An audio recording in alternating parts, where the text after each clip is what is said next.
Je vois un champ si vaste.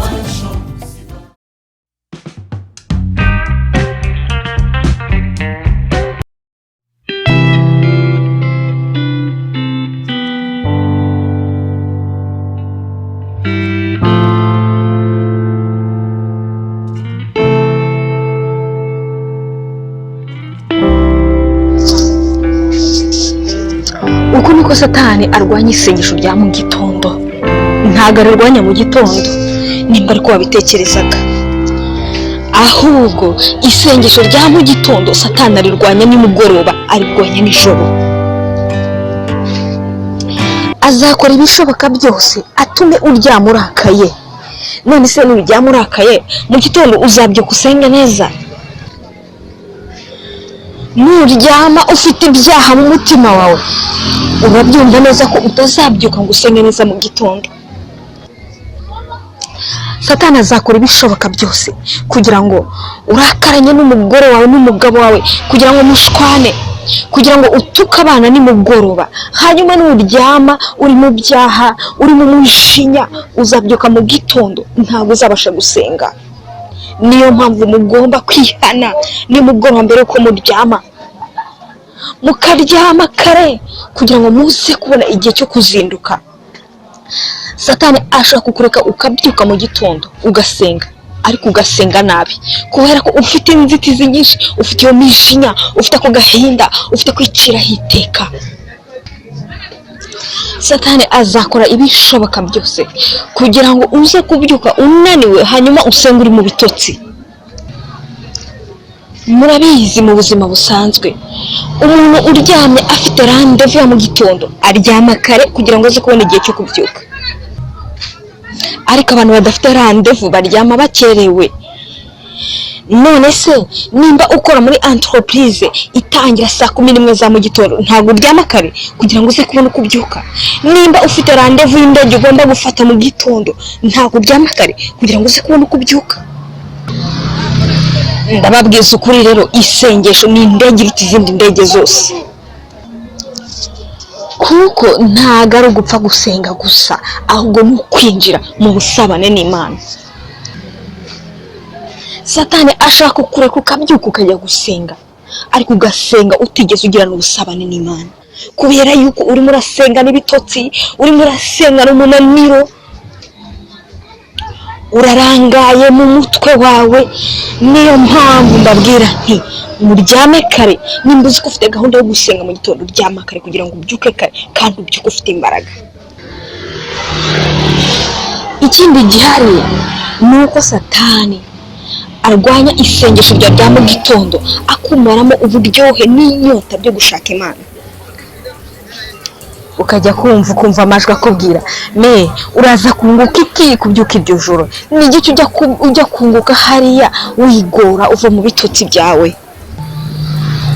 Ugomba kwiga umubiri wawe, kuko ntabwo imibiri yacu imeze kimwe. Hari umuntu ufite umubiri ashobora kubyuka saa 1 za mu gitondo, umubiri wawe ufite imbaraga. Hari ushobora kubyuka saa 10 za mu gitondo, umubiri we ukagumya ufite imbaraga. Ntabwo imibiri yacu imeze kimwe. Iga umubiri wawe. Nimba ushobora kubyuka saa 10 ugasenga, umubiri wawe ugahora n'imbaraga, byuka usenge. Nimba uzi ko umubiri wawe ugira intege nkeya, byuka saa 11 usenge. Iga imiterere y'umubiri wawe, umenye uko ugomba gusenga, nuko umubiri wawe ugomba kugumana ubuzima buzima. Ikindi Satani ajya adushuka atubwira yuko tutagomba gufata gahunda ya mu gitondo, bityo tukaryama nta gahunda dufite ya mu gitondo. Ntago ushobora kubyuka ngo usenge mu gitondo nimba utateguye gahunda ya mu gitondo. Ikindi azakora, azashyiraho gahunda zindi mu gitondo. Mu gitondo kare ubyuke utekereze wa muntu ugufitiye idene, utekereze ko ugomba gutegura ibya mu gitondo byo gutunga umubiri. Utangira gutekereza kwita ku muryango, aho kugira ngo utekereze ko ugomba gutangira kwisezerana. Niyo mpamvu niyo mpamvu igihe cyose utateguye ko mu gitondo ugomba gukora isengesho, uzatangira ujya mu zindi gahunda, uzatangira kuri telefoni usome ama message bakoherereje, utangirire ku bibazo byo mu rugo ugomba gukemura, bityo birangiye utangiye umunsi nabi udasenze kubera ko utabiteguye. Isengesho rirategurwa, isengesho rya mu gitondo uraritegura kandi uritegura nimugoroba. Nongere mbisubiremo, ntabwo ushobora gukora ikintu utateguye, ntabwo ikintu udashyize muri porogaramu yawe mu gitondo ushobora kugikora, kuko uzahura n'ibindi byihutirwa uwo mwanya, kuko utabiteguye rero ntabwo uzabikora. Niyo mpamvu ugomba gukoresha revo yawe muri telefone, cyangwa se ukabwira umwuka wera akakubyutsa, kubera ko umwuka wera nawe aratubyutsa. Ndababwiza ukuri, umwuka wera aratubwira, arambyutsa njyewe igihe reveye isona, umwuka wera nawe ajya mbyutsa. Hariho n'igihe wibeshya ko washyizemo reveye muri telefone, warangiza ugategereza ko isona ntisone, ariko icyo gihe nimba wafashe gahunda, igihe reveye agomba gusona umwuka wera arakubyutsa. Ni bangahe byabayeho hano? Ninde muri mwe byabayeho ko umwuka wera mubyutsa igihe reveye itasomye? Iyo winjiye mu busabane n'Imana, warageze kure n'Imana, ijwi ry'Imana ryonyine rirakubyutsa, ukajya kumva ijwi rikubwira ngo byuka, igihe cyageze. Biratangaje, uwicaye iruhande rwawe arimo arabyumva akagira ngo ni filime barimo bavuga. Arimo aribaza ngo mwebwe mujya mwumva ijwi ry'Imana?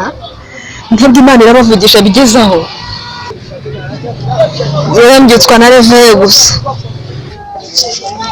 Satani arwanya isengesho rya mu gitondo, kuko ni isengesho ry'imbaraga, ni isengesho rimenagura imigambi y'umwanzi y'uwo munsi, ni isengesho rimenagura ibihome,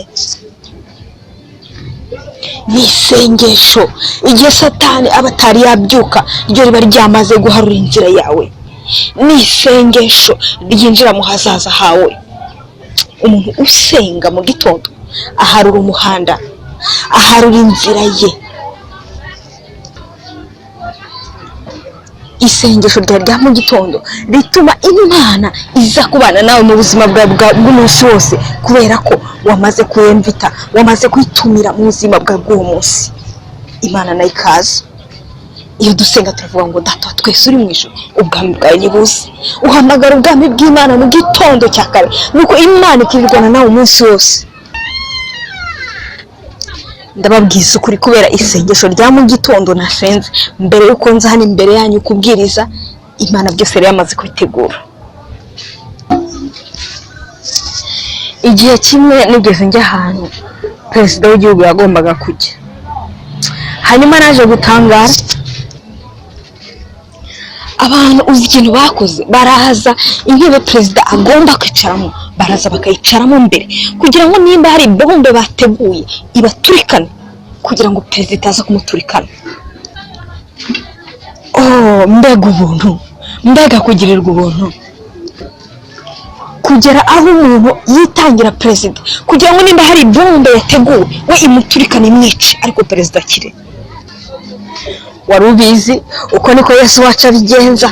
Iyo igihe usenze mu gitondo ugiye kujya ku kazi, aba yamaze kugenda we akagera mbere ku kazi kawe, kuko wamaze kumuhamagara amubwira ngo ubwami bwawe nibuze, aragenda areka kubanziriza muri iriya ntebe ku kazi. Abaguteguriye uburozi yarangiza akabuhindura ubusa. Ese hari umuntu wizeye ibyo ngibyo? Intama agisida zose zateguwe mu nzira yawe, yarangiza zose akagenda zikuraho mu muhanda. Mbese hari umuntu wizeye ibyo ngibyo? Ndizera ntashidikanya ko Imana iri buze kumbanziriza uyu munsi. Ndizera ntashidikanya ko Imana iri buze kukubanziriza uyu munsi, kubera ko isengesho rya mu gitondo, isengesho rya mu gitondo iyo wahamagaye Imana, Imana irakubanziriza.